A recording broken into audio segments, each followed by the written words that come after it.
Бүгінгі тақырыбымыз буын және оның түрлері.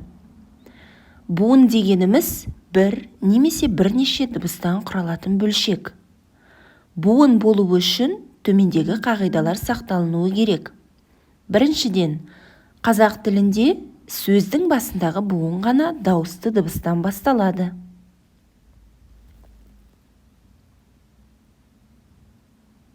Екіншіден, құрамында міндетті түрде дауысты дыбыс болу керек.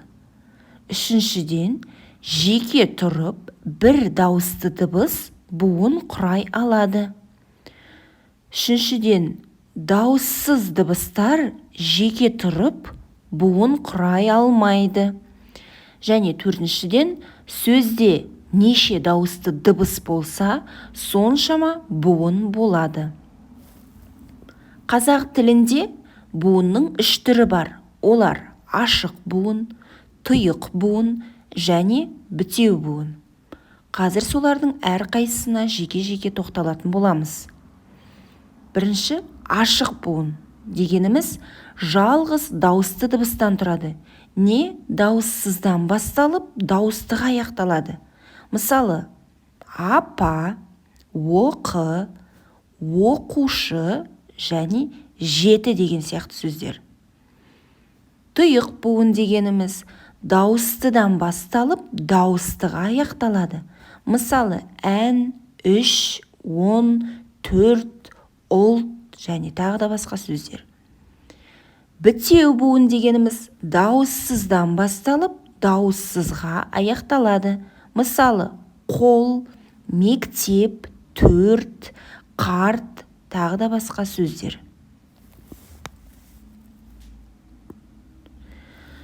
Буынға бөлуде сақталынуы қажет ережелер де бар. Біріншіден,